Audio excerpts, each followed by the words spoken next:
Good morning, everyone. Very glad to have all of you with us this morning. You're not needed anymore.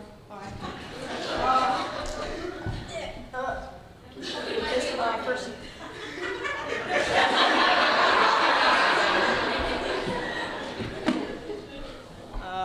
Yes, thank you. Good morning, everyone. We have let's see. I would like all the pastors to go ahead and sit down over there, please. And all of the pastors' wives as well. And Shiloh, where's Shiloh? I would like you to replace Gigi.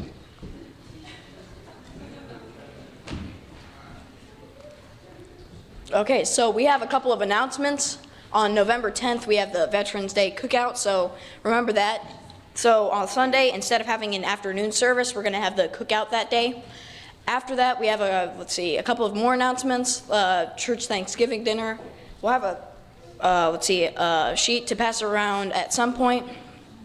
But yes, we have a couple of birthdays as well. So I believe we have Miss Cassie. I would like you to come down. We also have, I think Mr. Dan. Mr. Dan Garvin. Can you please still come down?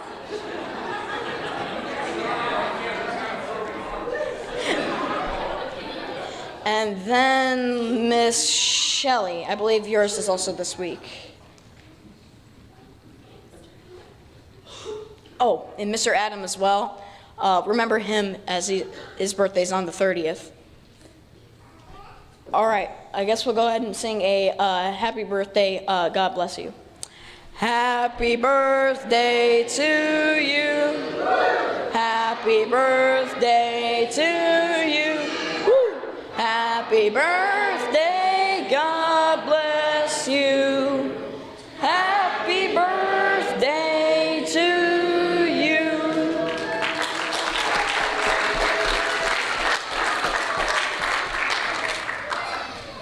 Anyway, I'd also like, one more thing.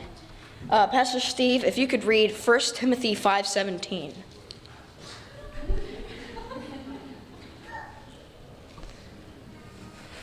We're going to call the game for dark.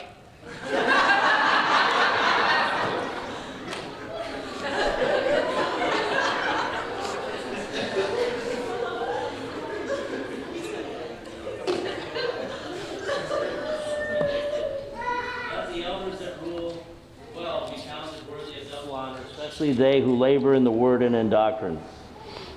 Because of how it's Pastor Appreciation Month, we're going to take over the service for today.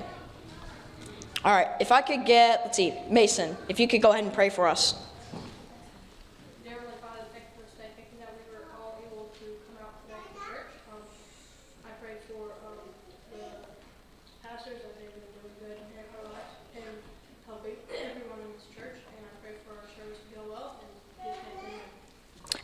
If everybody can please stand, and we'll sing "Come Thou Fount of Every Blessing." 7 in the Majesty.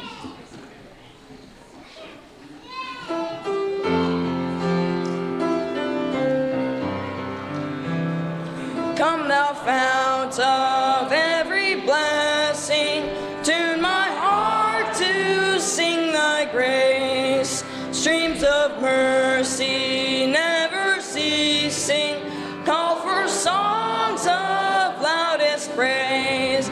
Teach me some melodious sonnet, sung by flaming tongues above. Praise thy mount, I'm fixed upon it, mount of thy redeeming love. Hear me, I raise mine Ebenezer, hither by thy help I'm come, and I hope by thy good pleasure safely to arrive at home. Jesus sought me when a stranger, wandering from the fold of God. He to rescue me from danger, interposed his precious blood. Oh, to grace how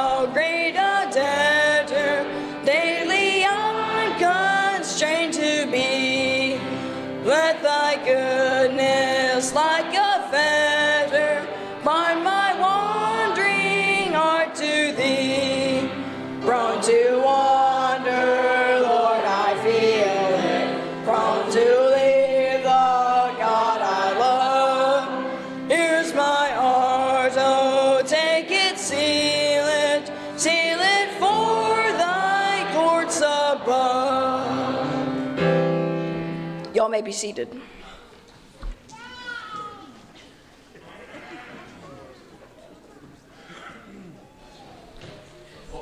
If you can't tell, we did our best to surprise the pastors, and you can take that crazy thing off your head now. You don't need it.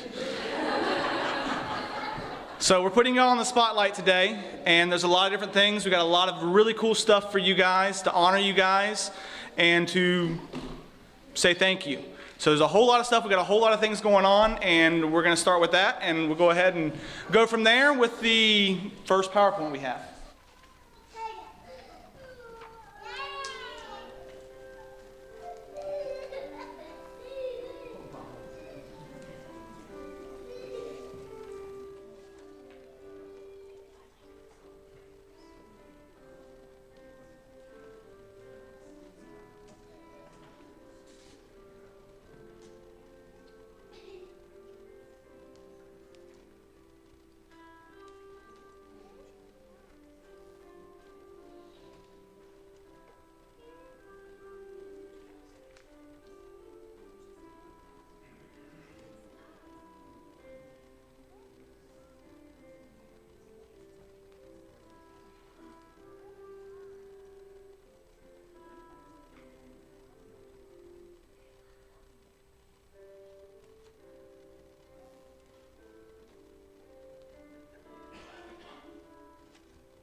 When you are 20 years old and you move from your, you move 8 hours away to go to college, and you know one person in the entire state, and they bring you to their church they're going to, and you are immediately accepted into the family. And 27 years later, I think, still here. But just throughout the years, just the many things that they have done for me, for everybody. As a college student, when you're stuck in the dorms, in a dorm that only has, one TV that everybody has to share, when you just wanted to veg out and you wanted to watch a movie, you went to Preacher Neil's house, and you knew where the key was. It was hidden in the little flower box right next to the porch door, and you just went in and you could take over their house. And they always had tea in the fridge. They always had food. They always offered food, and if they didn't have food, they were going to buy you food, which was nice too, because the cafeteria food got real old real quick. And then when it was time to be out of the dorms, all of the apartment hunting and the condo hunting and all the places to live, and then organizing those moves, and then car hunting, all about the car hunting and lots of cars that somehow I've gone through a lot of cars, and you've always helped me find another car. In those apartments and condos that weren't really yours, but you wanted to make them yours, they were very quick to come over to help with curtains and with decorating and unpacking and all the things, and delivering washers and dryers that I still use, and I hope that they never die. And then when it's time to buy a house, and they help you with all of the open houses and all the details when you have no idea all the things that you need to do. And then help organize that move. And then take the 3 biggest pieces of furniture for living room, and I think Miss O'Neill moved them 600 times to try to find the best arrangement. And they stayed there until they died, when the puppy ate them. And then after the move, when you decide, okay, I'm gonna take a little break, and then I'm gonna finish up painting the bathroom.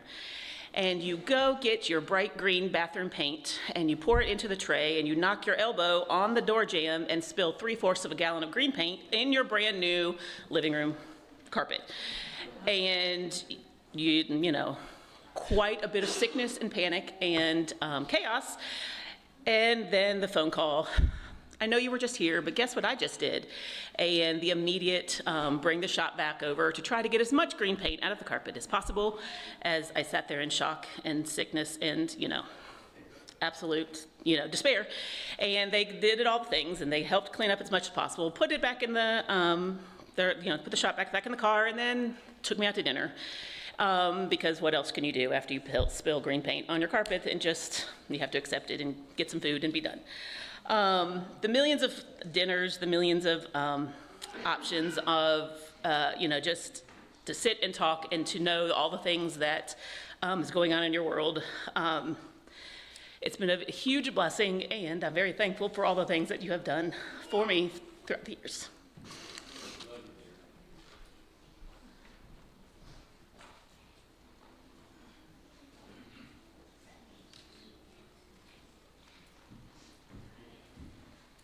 I do remember the paint thing. It was funny, but it wasn't funny. I met the pastor back in 2001. Came to a Christmas cantata that I had every year, and hadn't lived my life very well, and it showed. And I decided to dedicate my life to the Lord, and got baptized not too long after that, but 2 days after, he shows up at my brother's house. I'm down there visiting. Asked me what I need. Here's what you need to study. Here's what you need to do. I was like, so appreciative of that. And I've always known anytime I needed anything, all I got to do is pick up the phone and call. Even if it's 4 o'clock in the morning, does not matter. So he told me a story about Ms. Jones, who used to be a longtime member, and she was not long for this world, and her son had called. Wanted the pastor to come see her, and he said, I'm on my way. He's on his way. And he was there just shortly there. I think it was in South Carolina. And she was just laying there, and he comes up and he grabs her hand and he said, it's your pastor, I'm here. And she had a smile on her face, and then her son wanted to talk to the pastor, and he pulled him away. And he said, we talked a little bit, and I went back to her, and she's gone. She wanted her pastor to come and be with her right before she died. That was what she was waiting for. And I think that's a testament to him, who he is, the way he's treated every person that's ever came through or came to this church, even if they're just visitors. He's always done that, and always been there for them. And I always knew, and I always knew that if we were fishing and him and Wayne weren't catching anything, I wasn't gonna catch anything either. But I did catch a big one this year. But yeah, it's been anywhere we go, whether it be Walmart, whether it be Lowe's, whether it be out to eat, everybody knows it. Everybody knows it. The funny thing is, or not the funny thing, but the interesting thing is they know who he is. And that's a credit to him. He's been a teacher, he's been a mentor, and he's been a good friend. And I thank you, brother. I love you.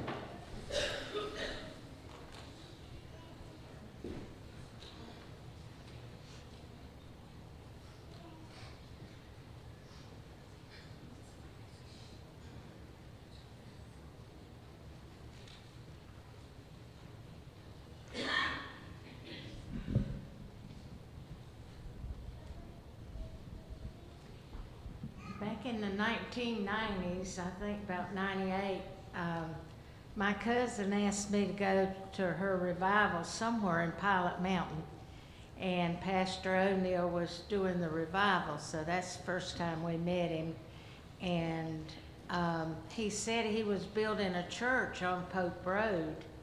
And so we lived close to Pope Road. And So we started going by the church and watching it as it came up. It was about done, I think. Well, it was done in 99, right, or 98? 96, okay, well, that was longer than I thought. Anyway, we went by, and after it was finished, we came here on a Sunday night, and everybody that play music, and everybody would shake hands with everybody, and everybody was really nice. And I wanted to come immediately, but Wayne liked where we were going, and it was a lot further away. And I found out that they go fishing, and I knew that I could get Wayne to come here. So I called the pastor, and I asked him if Wayne could go, because we weren't members. And so Wayne went with them, and they had some crazy women back then. They did things like put saran wrap over the toilet, and Wayne was the one that, I think I'd embarrassed her. Well, that's what they'd do. The ladies would go, and they'd mess up all the stuff in their rooms. And I think Patty sent Billy snowman sheets and stuff like that. It was just real crazy. But Pastor O'Neill has been my pastor longer than anybody, because I was raised in a church, and they had several, it was Baptist church, but they had several pastors during the time I was there. And then when you're in a small church and they don't have very much money, you get a lot of different pastors. And so Pastor O'Neill was my pastor longer than anybody. We've been coming here since, I think we came here in 99. So,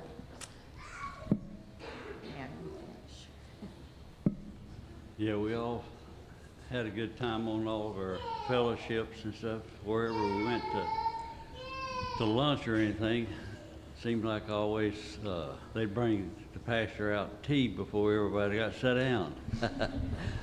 So he seems to know everybody. But we've had a lot of good fellowship, him and we've had a lot of good fishing trips together.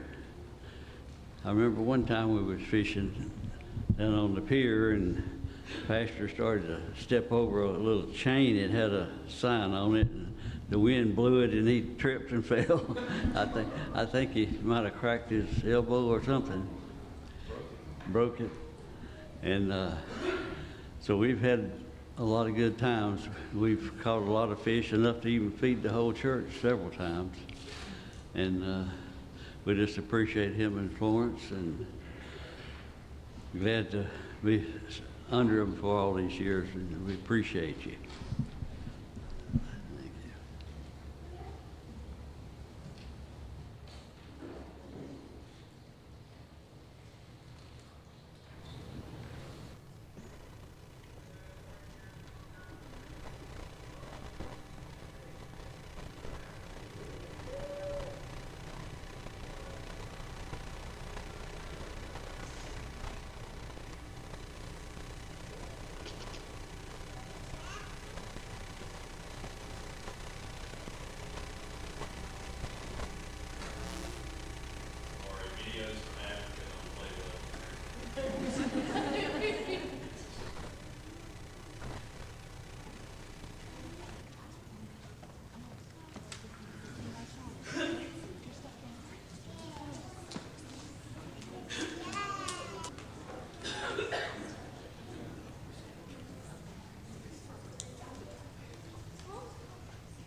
Pastor Jennings, you're a pretty distinguished person, and so you got some very serious and heartfelt thank yous.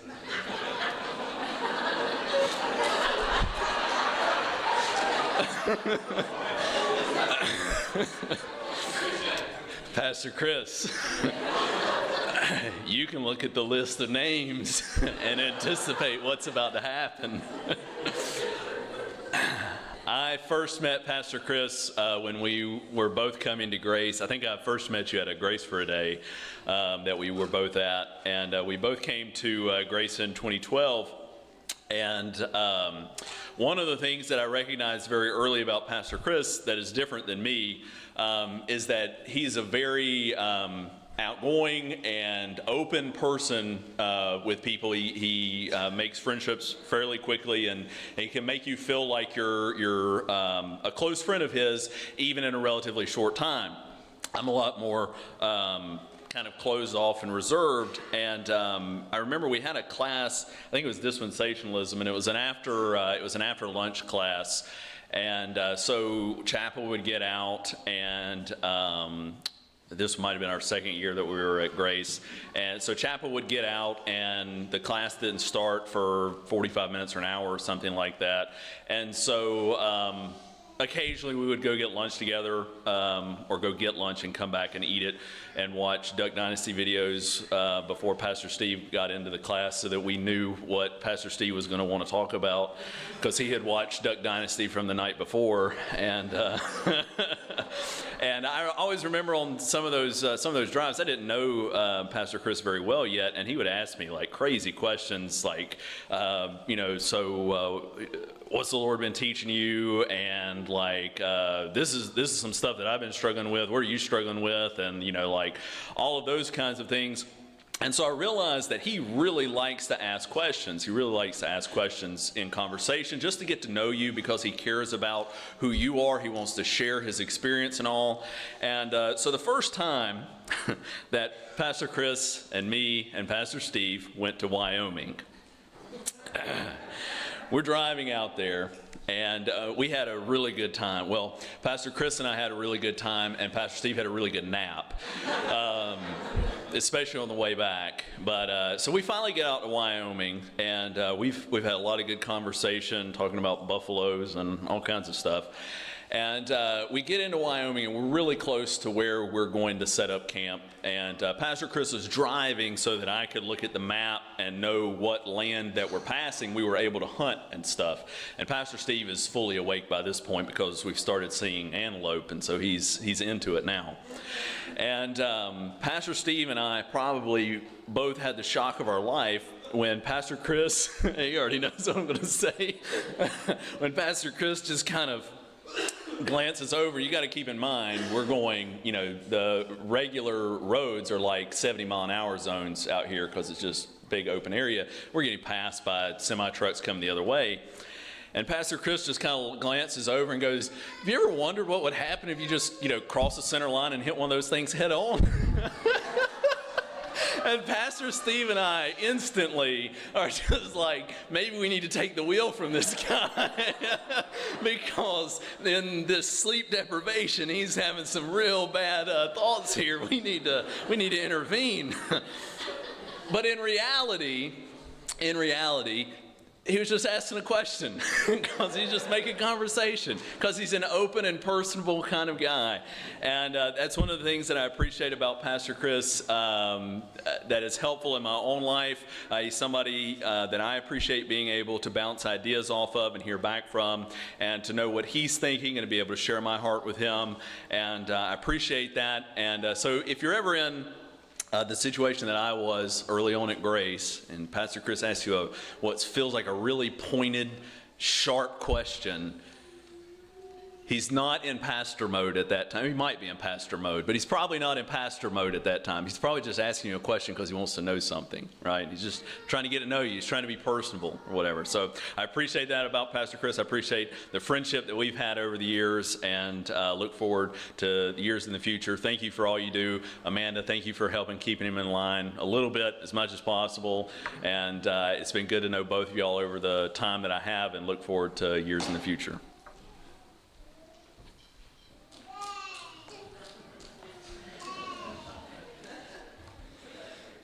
So just when I think about like what all the pastors do, it's easy to see them here at church and see just the teaching, preaching, and the leadership from them, and like that alone should be enough for us to be thankful for.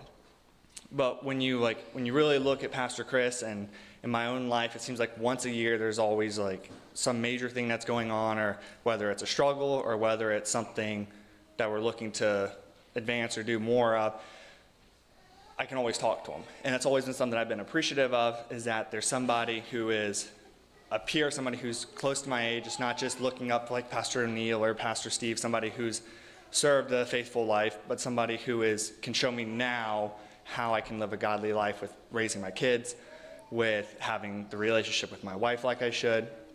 And so that's meant a lot to me, because before in churches you always had the pastors that were a lot older, and so they could tell you where they had come from. But to me, it's special to be able to see somebody working with them on a weekly basis, just see somebody who, he's age-wise in a similar place as me, and he's concerned about the things of the Lord. Whether we're out fishing or hunting, we can be talking and joking around, having a good time. But they're always, like Nathan said, there's always a concern for spiritual things, always asking how I'm doing, how things with the family are going. And that's always just been a big blessing to me. And so the one thing about Pastor Chris, he's always confident, happy guy, okay? The one time I've seen him where it's like, this guy might lose his testimony here, okay? I go to his house, hop in the truck, we're gonna go to Oak Hollow and go fishing. We get all the way there to where you stop and you check in. Okay, you go over a couple speed bumps, so there you should hear a boom, boom, and then a pause, and then another boom. Okay, that third boom didn't happen.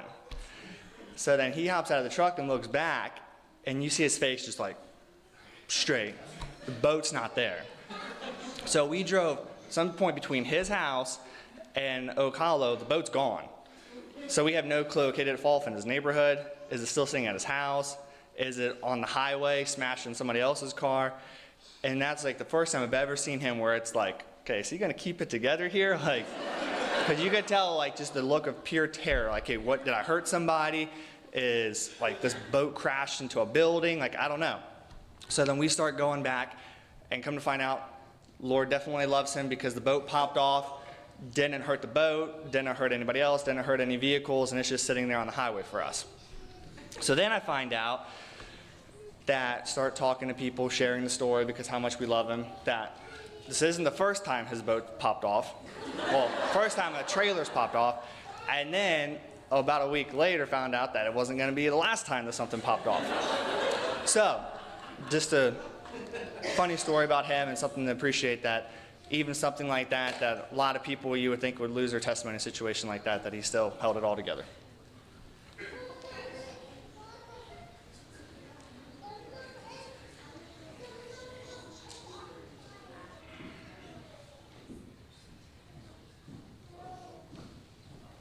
All right, so I was asked to roast Pastor Chris, and well, I've known Pastor Chris since probably, was it 2012 when we started hanging out together at your parents' house, and you know, he was saved, but all the stories that I can think of, I was like, I don't know that we want to tell these stories from the pulpit, so I don't think that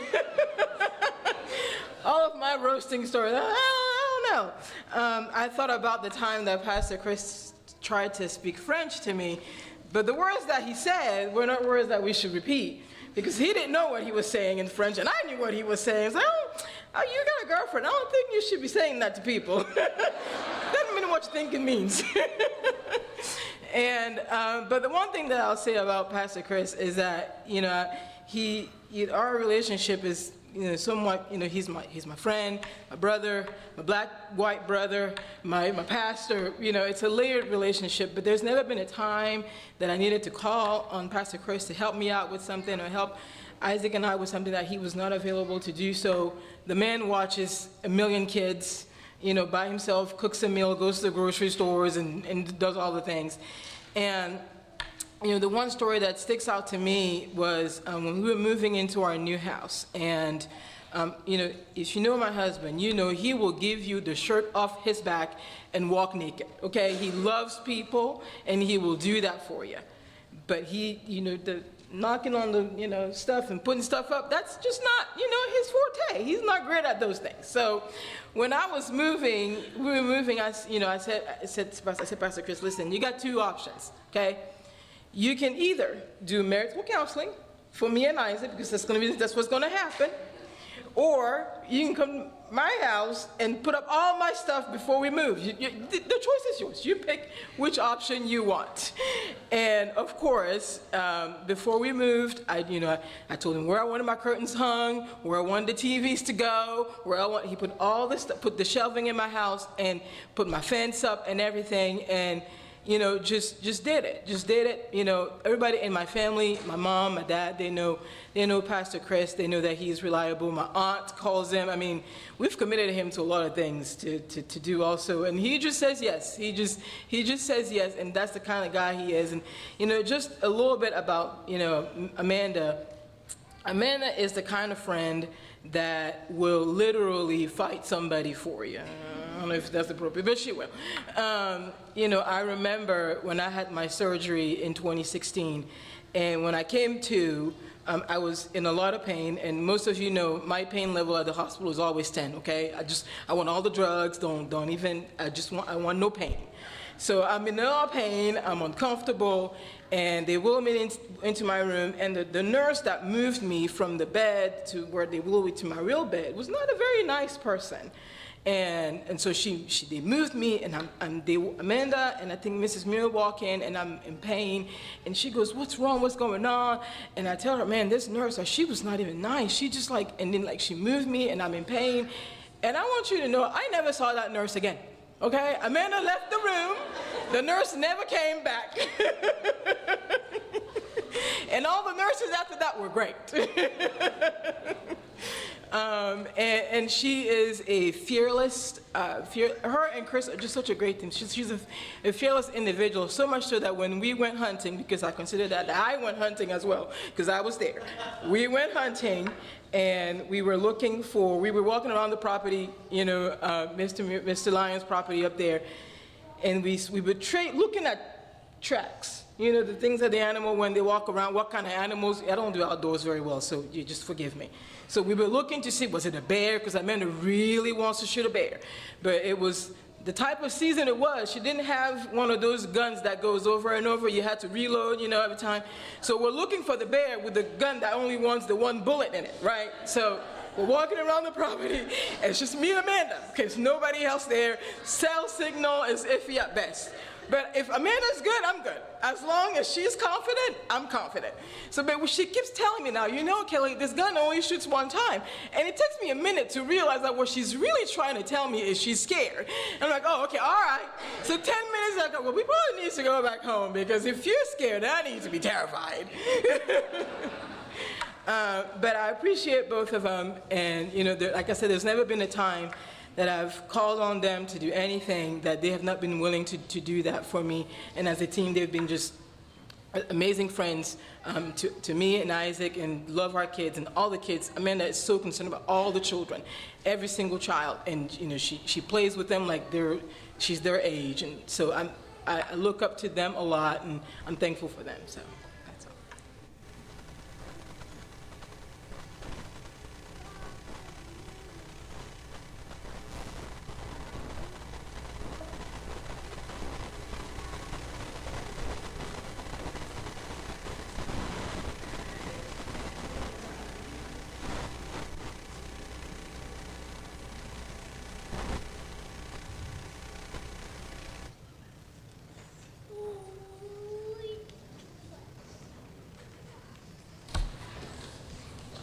Por favor.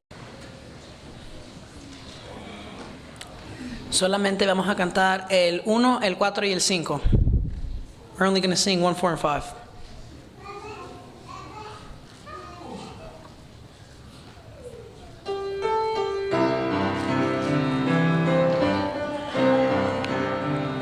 He decidido seguir a Cristo. He decidido seguir a Cristo. He decidido seguir a Cristo. No vuelvo atrás, no vuelvo atrás. Atrás el mundo, la cruz delante. Atrás el mundo, la cruz delante. Atrás el mundo, la cruz delante. No vuelvo atrás, no vuelvo atrás. Aunque voy solo, yo sigo a Cristo. Aunque voy solo, yo sigo a Cristo. Aunque voy solo, yo sigo a Cristo. No vuelvo atrás, no vuelvo atrás. Pueden sentarse. Good morning, Heritage Hills Baptist Church. This is the Bowens. I wanted to say thank you to the pastors, all three of you guys, for all that you guys do for us. We're thinking about you guys, praying about you guys, praying that God blesses you and continues to grow the church spiritually and numerically, and that we're remembering your prayers. Thanks. Happy Pastors Appreciation Month. Thank you for all you do for us. We love you. We appreciate you. We miss you. Thank you for your great example. And keep it real.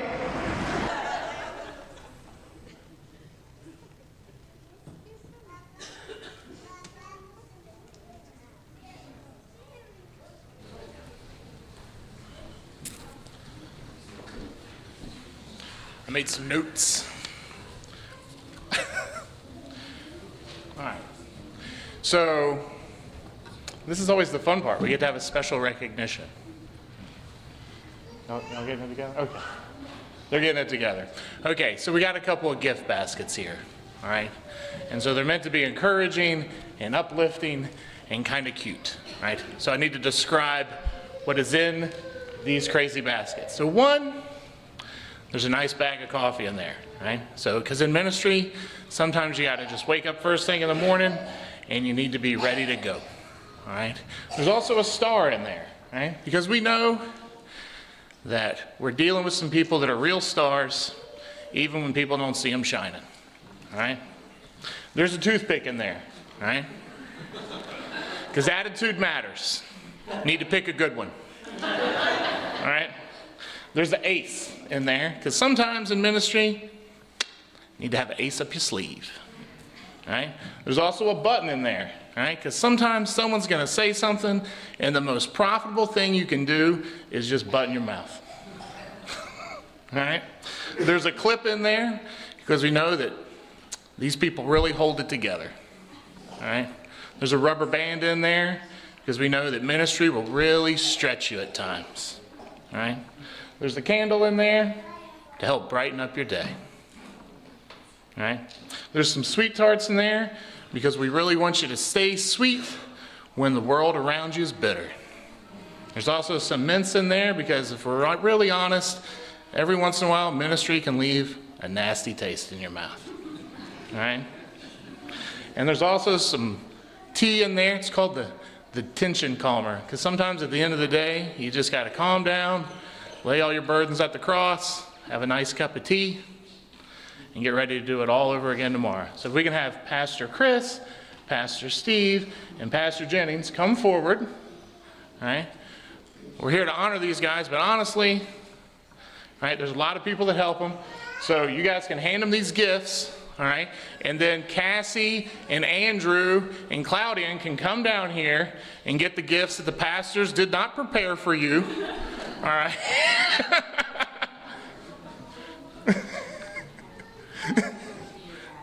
They're for your admins.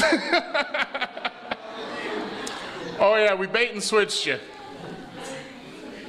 Right? Because it's the admins, right? Because someone has to do something for these guys, so we had to do the gift for the pastors to give their admins.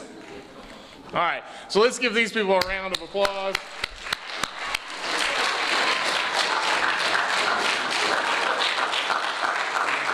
You guys don't get presents, you just got to thank you. Like, you get videos and stuff like that. You don't need anything physical.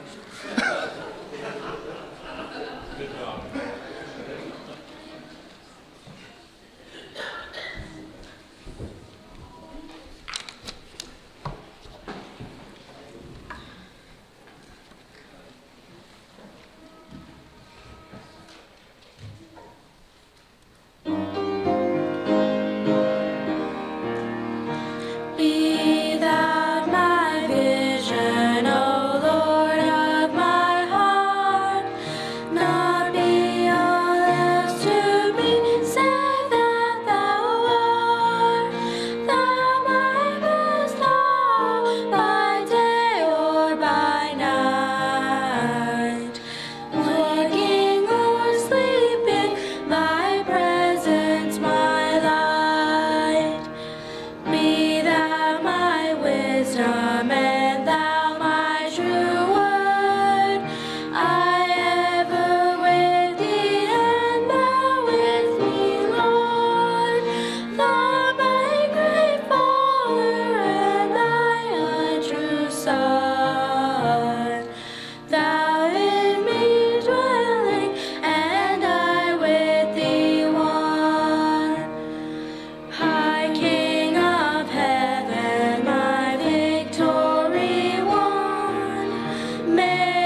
We appreciate you guys and your years of service in the ministry and your faithfulness. It's a good example to us, and we appreciate all you do for us.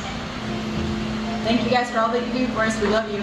Thank you, Pastor Chris, or should I say Pastor Marshmallow? Thank you, Pastor O'Neill, for letting us go fishing.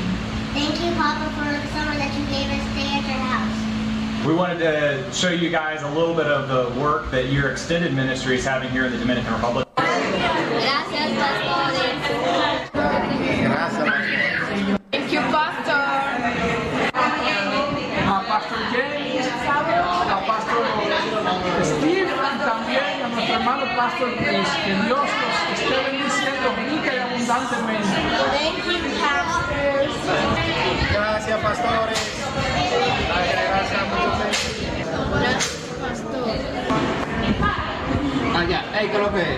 Gracias, pastores.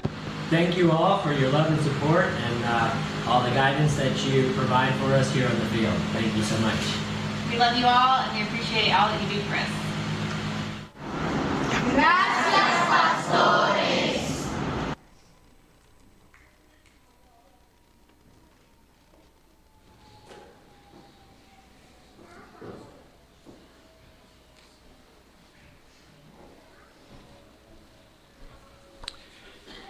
I was asked to share some things from the Pittman's former life, missionaries in Brazil.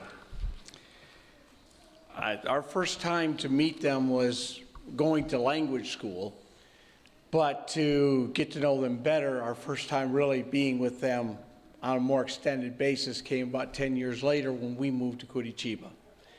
And we would go to their house, we'd have times of fellowship and spend time, and Pastor Steve has a very endearing way of trying to win people to him and build a relationship.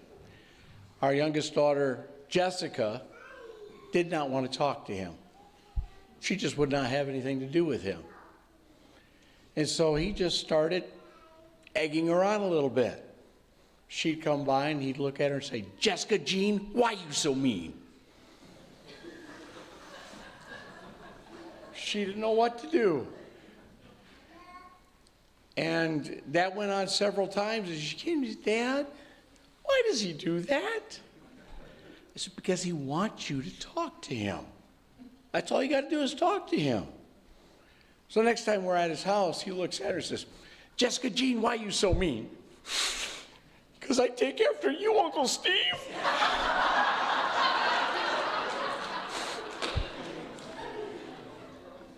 We had fun times together. We traveled different places together for different things, and it seemed like every time we did, my vehicle decided to have problems. I think the biggest one that we remember well is we had gone on vacation together to the city of Florianopolis, and we're driving down the road, and he sees it happening. I didn't know what was going on, but he looked and he saw the driver's side left wheel coming out, away from the vehicle. And then all of a sudden, that corner of our van dropped, and the wheel goes rolling on down the road.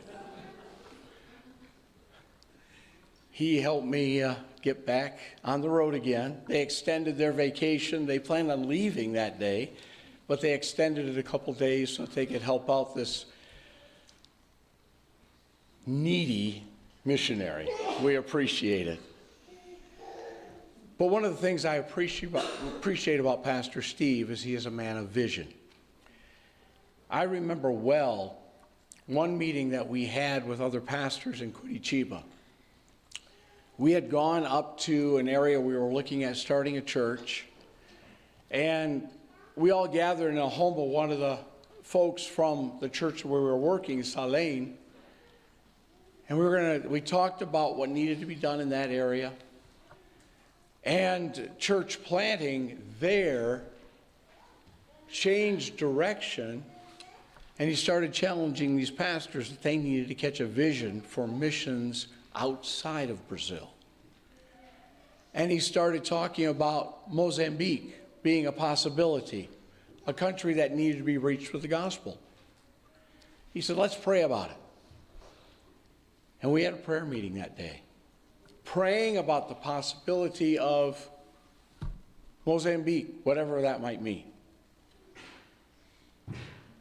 And within the next several months, we were taking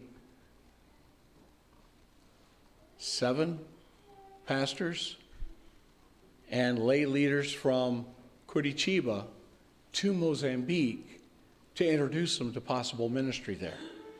We had gone to teach some Mozambican pastors who had no theological training. But that trip caught in the heart of one of the men. And before we left, he said, I'm coming back here with my family as a missionary. The vision became reality. And I appreciate the fact that through the years, he has had a vision.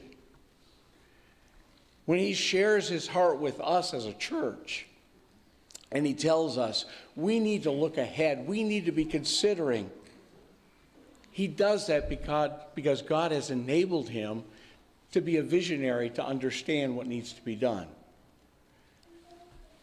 One of the biggest difficulties I think he has faced in his ministry is God has given him the ability to see what needs to be done, and he's still waiting for the people to catch up with him so we can move ahead and get it done. But I appreciate how he has allowed God to use him. He's willing to say what needs to be said. He's willing to do what needs to be done. And I appreciate your friendship. I'm looking forward to see what God's going to do here, knowing how God has used him in the past.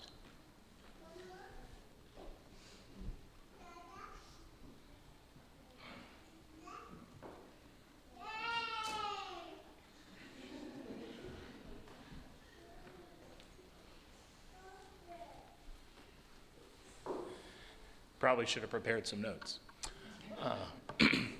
My orders were to explain how I got my nickname Tuna, something that Papa taught me, how we met, funny story about him, roast him a little bit if I want to.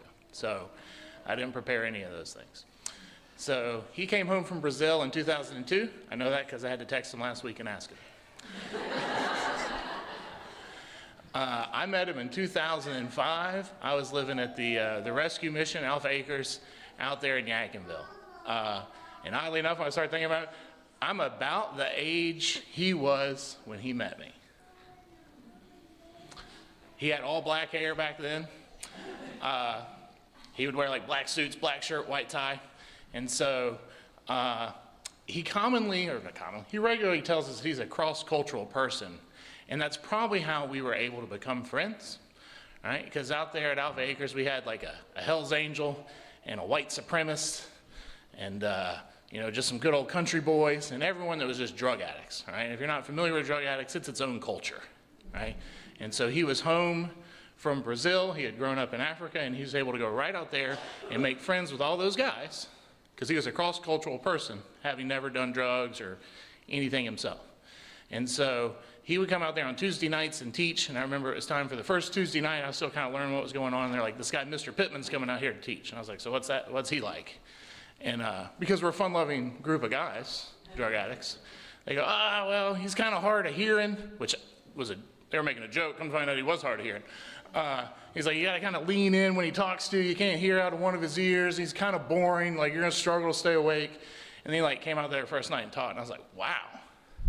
That dude really knows the Bible. I wasn't saved yet. I don't think I got saved for 45, 60 days after I met him. And I remember he came out Tuesday night after I'd gotten saved on a Sunday, and he kind of just openly asked questions. He's like, I heard someone got saved this past weekend. I was like, yeah, that was me. I got saved. And he was like, really? You got saved? And that's just how he is. I was like, wow, man, did he doubt I was, seemed theologically sound, but now he's questioning, God can save this guy? And he was like, what do you think you're going to do now that you're saved? And I was like, well, I think I'd like to go to Bible college. Now, I didn't know him that well at the time. The only thing I could have said that would have excited him more would have been my parents own all this hunting land, and the deer are just such a nuisance. But to say, I think I want to go to Bible college, he's like, got one. So that was probably like April. Sometime in July, he comes and picks me up one morning, takes me over there to Piedmont, kind of shows me around, kind of introduces me. Funny story, we go out and eat Chinese food at a place. It's like a gambling house now, but it used to be a Chinese restaurant. And so they bring our bill, and like he'd been teaching for months, you know what I mean? And he would come out there and like he really, really taught us. So when I had gotten to Piedmont, like I had learned all about dispensationalism. You know, we had gone through Matthew 24, 25, understood the difference in the rapture and the second coming. Like I had like a year of Bible college before I ever went to Bible college.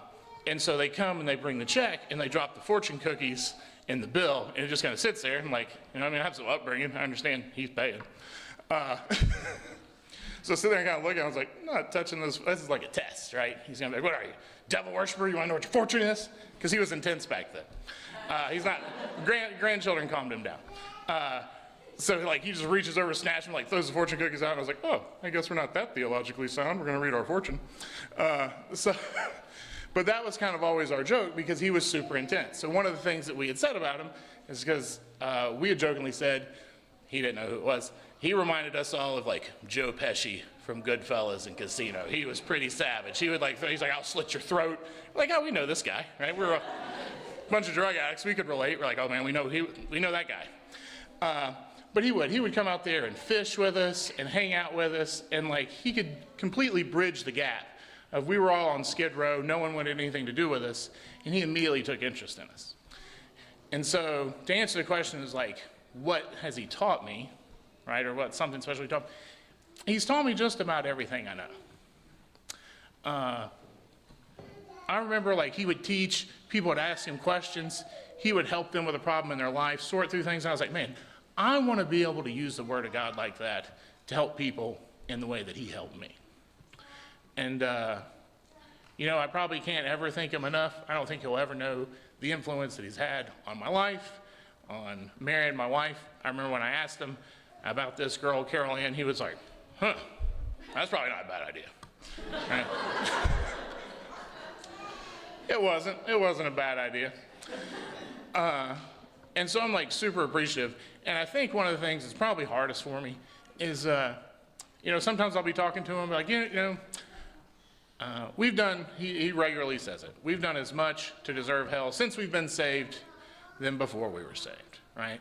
And there's several times I'll talk to him and talk about, you know, I know that I've let down, you know, I totally blew it in this area of my life. I totally, you know, I'm gonna have to stand before Jesus and answer for that. And like, man, I really hate that. And he's never condemning, right? People always judge this man like he's harsh and not compassionate. But as soon as you're really kind of vulnerable with him and you're like, hey, you know, I completely blew this, man, I'm gonna have to answer to Jesus for this one day. And like, I don't want to compound this thing. And he's always like, that's a fact, Jack. Man, like that's so true. Like he completely will put himself in that spot where he's like, yep, we're totally gonna have to stand before our Lord and give an account. So I think one of the biggest things is when I know that like I've blown it in life and I've disappointed God, my Father. And unfortunately, several times in life, I've disappointed this man, right? He understands that like, hey, you know what? I've let people down too. I'm gonna have to stand before Jesus. And he's just really very relatable, right? Once you break through that hard candy shell, it's all just milk chocolate in there. And so I love you, Papa. Thank you. Have a good day.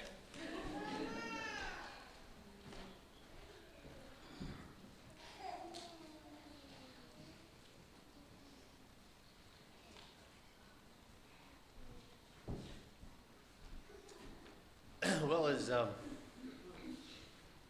Christy and I were, Charlie, did you have to cry? Right? As Christy and I were asked to do this, you should know we were quite humbled, considering the impact in the ministry that Pop and Gigi have had. So many people, so we were quite humbled to ask to give a testimony to you all. Thank you. So, I think, considering the context that was pounded into us so long ago, Hebrews 13, 7 and 8 say, remember those who led you, who spoke the word of God to you, and consider the result of their conduct. Imitate their faith. Jesus is the same today, yesterday, and forever.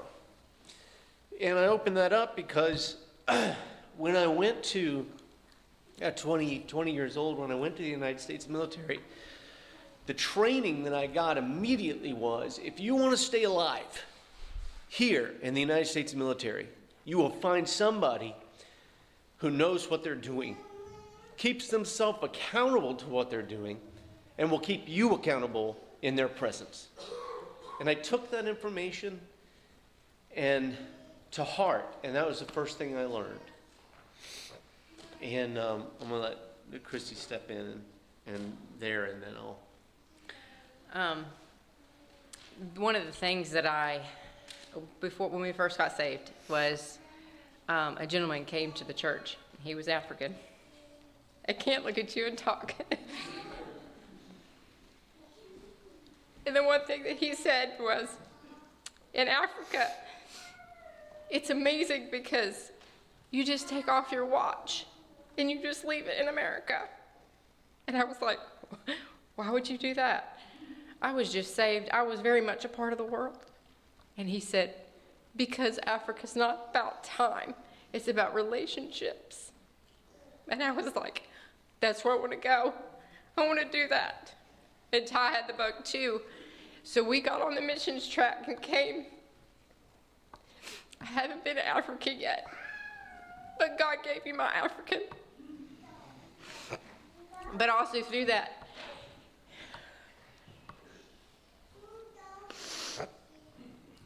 in Proverbs 18:22 it says, he finds a wife, finds a good thing. And in Proverbs 3:15 it says, she is more precious than rubies. I had to look up what word I felt like just is you, Mrs. Pittman. And that's the word lovely. So I had to look it up in the dictionary. And these are some of the words, or in the thesaurus. And it says alluring, beautiful, captivating, charming, enchanting, gorgeous, graceful, pleasant, splendid, and on and on. But it also says fair, knockout. But one of the things that it says is rare, and you are very rare. You have found an amazing, precious person in her, Pastor Steve, and we are very thankful that you share her with us. And your ministry would not be, every woman in here knows that it wouldn't be anything without this woman right here. So thank you. So, when I met Chrissy, we both took that to heart. And the first time that I met Professor Pittman, he was sitting behind the desk. He was my mentor. And I walked in, and I prayed, and he laughed, and I learned. Because I had already decided when I saw him, and I talked to him a little bit, that lesson from the military was going to be true. That was the guy that was going to usher me in to Christianity. That was going to be the guy. And so I did. I made him that guy. And so later, he got with some young fellas that he was helping at Piedmont, and he decided, we're not doing church the American way. We're going to plant a church. So he gets with these guys, and I decide I'm going to join him. And Papa and Gigi, they start working on us. And I'm an angry guy that thinks he knows everything. So the first huge lesson I got was Gigi telling me, little man, you have not arrived, which was good. And I hadn't, of course, and still haven't, but the lesson holds true from Gigi right now. You know, you've always got something to learn. You've always got something to press forward to in the Lord. A little later, after that, I was riding with Pastor Steve in a car. Now, at the time, he was teaching a huge theme. He was teaching that you needed to put down your life and take up your cross. And he says, what are you doing on a cross? And he says, well, you die on a cross. And I said, well, Papa, dying is hard. And he says, yeah, dying is hard. But then he brought some scripture in, and he said, obey your leaders and submit to them, for they keep watch over your souls as those who will give an account. Let them do this with joy and not grief, for this would be unprofitable for you. And I've been very unprofitable to Pastor Steve many times. He's had to pray hard for me. He said, pray for us as we are sure that we have a good conscience, desiring to conduct ourselves honorably, or conducting ourselves honorably in all things. So as we rode in the car together, he was getting on me about my temper. And he was saying some real hard things that would just probably set me off and push the buttons. And he said it the whole way. I listened the whole way. And we were getting where we were going. He says, do you want to have lunch? And I said, absolutely. Let's go to lunch and I'll pay for it. And he looked at me and he said, you want to eat lunch with me after all that I said to you? And I said, absolutely. He said, well, okay. And I think he made a decision then, but it was impactful for our relationship. A little later on, because we've known each other 17 years, probably one of the most important lessons that he taught me, Papa, from professor to pastor to Papa, was, boy, everything I taught you, you need to walk. So I'm coming to Papa about 2 years ago, telling him about some problems, and I'm like, I need an answer here. I need you to tell me. I need you to do it. He says, well, I've shown you how to do this, and you need to do this. He said, you need to do what I've taught you to do. And so it comes to a point where we're all sitting at the table, and I've got to do it, and I didn't do it. And Papa looked at me and he said, boy, you better get under the oak tree. And that means you better get right with God. And he left me alone. He wouldn't help me because he'd already been helping me for 17 years. And I still didn't get it. And so he left me alone. And I couldn't have it. I couldn't have Papa leave me alone. So I did it. I made a relationship with the Lord. I tried to walk like he'd been teaching me to walk, not by his faith, but the faith that I have in my own. And until Papa took his hands off me and left me alone and said, you're either gonna fall or fly. But I'm so thankful that he did, because when he did that, he really became Papa to me. He took his hands off so that I could fly. Thank you, Papa. And we have one last thing we want to read from the scripture about you to let you know. In Hebrews 6:10 through 12, it says, for God is not unjust, so as to forgive your work and the love which you have shown toward his name, in having ministered and in still ministering to the saints. And we desire that each of you show the same diligence, so as to realize the full assurance of hope until the end, so that you will not be sluggish, but imitators of those through faith and patience inherit the promises. Finish well. Thank you so much, pastors, for all you've done for all of us.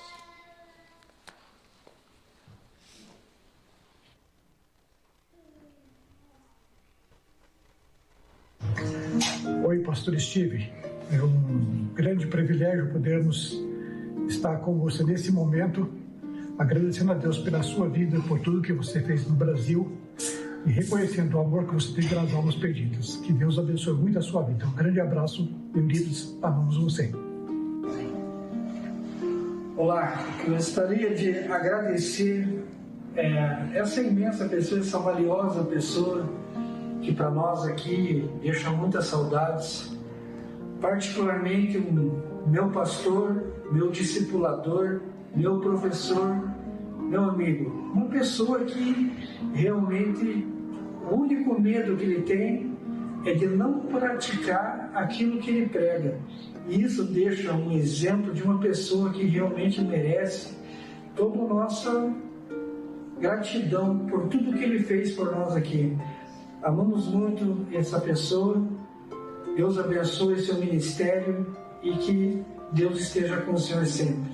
Amém. Olá. Bom, muito obrigada pelo privilégio de poder fazer essa homenagem para uma pessoa que eu amo muito, Pastor Steve.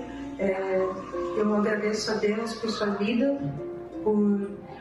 tenho muitas lembranças, muitas coisas para falar, mas uma das coisas que eu posso realmente guardar no meu coração é a forma como o Senhor me adotou na sua família, sendo o meu pastor, muitas vezes um pai, me disciplinando biblicamente, me corrigindo, mas me dando um amor que tem estado comigo até hoje. Eu agradeço muito a Deus pela sua vida, sua família, os ensinos, cada coisa que ficou continua sendo lembrada. Sentimos muitas saudades. Um abraço bem grande. Um grande privilégio poder falar agora com o pastor Steve nesse dia. Nós somos gratos a Deus porque Deus o convocou para o ministério no Brasil. Somos gratos a Deus porque o pastor atendeu prontamente o chamado aqui. E ele foi usado grandemente aqui em nosso país. Impactou muitas pessoas, impactou a minha vida, a vida da minha família. E, de fato, eu louvo a Deus pelo homem que ele é, dedicado na obra do Senhor. Agora eu quero falar com o Estivão, de modo carinhoso como nós gostamos de falar com você. De fato, você é um amigo verdadeiro, um amigo leal. E só tenho a agradecer a Deus pela nossa amizade, pelo nosso relacionamento, pelo que o pastor significa para nós. Não só você, pastor, mas toda a sua família. Oro para que Deus abençoe e conserve o pastor essa grande pessoa que você é. Um grande abraço. Fique com Deus.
First Timothy chapter 3 says, he who desires the office of a bishop desires a noble calling.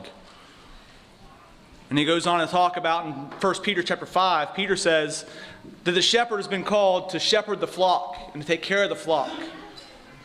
And as you've seen from all the testimonies we've had up here today and all the talking that everybody said, that pastoring isn't just Sunday and Wednesday. Pastoring is a life thing. Something you do day in and day out. It's the calls, the different things that happen. We would like to say thank you to our pastors. Before we have some gifts for them, but before we have some gifts, we got one more video that someone made. One of the teens made this for them. One more short video. It's about 30 seconds. So you can go ahead and do it. Can't you poke your eye out with that thing? I can poke anybody's eye out with this thing. Now, there is one thing, though, you have to be careful about in verse 4. A time to mourn and a time what? To dance. Yeah, you don't. Okay, right? You just don't do that. That's. And I would go just like that, right on the desk in front of them. And guess what they would do? You're a foolish individual, and you don't understand yourself. Some of you can sing, and some of you can't carry a tune in a bucket. I'm just joking. Okay, this is a joke. Can't you poke your eye out with that thing? I can poke.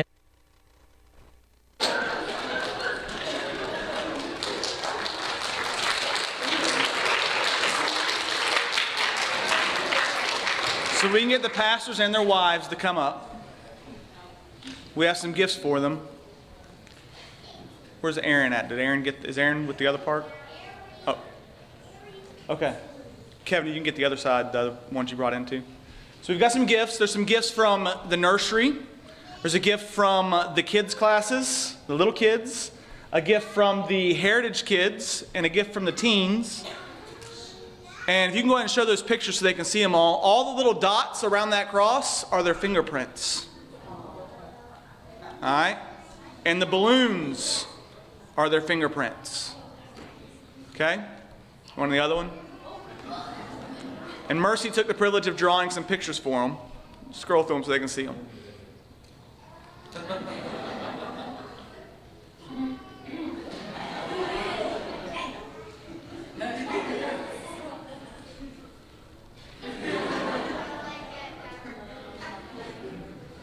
So these are the gifts that we have. So I'm going to give them to. I don't have the nursery. The nursery is just a picture of the kids. So we didn't get anything special with them because the fingerprint didn't work on their frames. And we need Will and Riley up front too, because pastoring is a family deal. So I need Will and Riley to come up here as well. So we need Will and Riley up here. Kevin, you got the checks?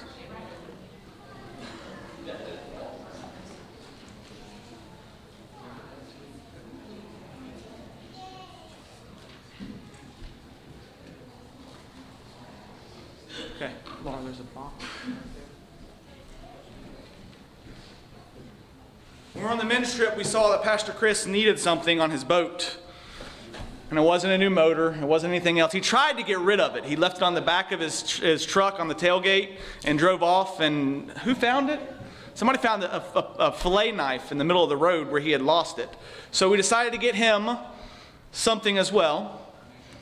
It's a fillet knife set. It's a Bubba blade set that have fillet knives in it and a sharpener. You're not supposed to use anything but those those thingies to sharpen it with. All right?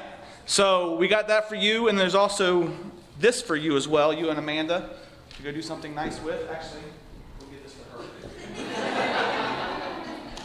And we'll get this one to Gigi, because Pastor Steve buys everything he wants. You can't find anything for him, he just buys everything he wants. And this can go to you, this to her. Okay? And because pastoring is a family deal, we also got a family experience for Will and Riley to go with their parents. They can take their parents and we give it to Will, but it's a check because we couldn't get a gift certificate for them to go to the Children's Museum as a family because they'd like experiences. The Caladium downtown. So here it is. Will, this is for you, okay? And then Kevin, you got something for Riley there?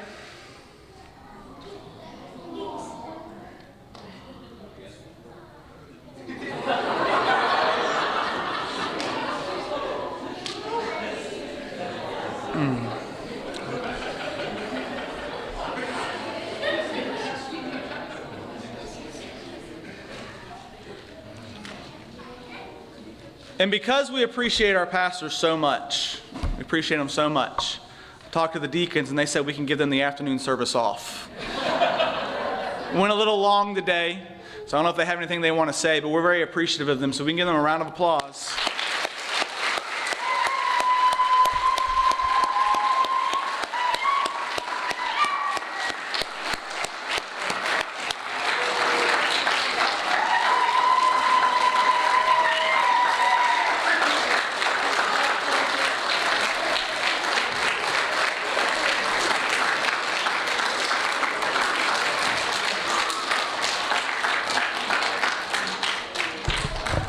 thank you guys so much for everything. And Thank you to everybody, and the gifts are great, but really, the service was the blessing. The whole thing was prepared. That was the blessing for us, and I'm sure for the other ones too. Thank you so much. It's been a joy being with you. We'll be leaving soon, but until that, no, we're never going to leave you. We love you guys very much. Yes, we do. Thank you. Thank you. all right.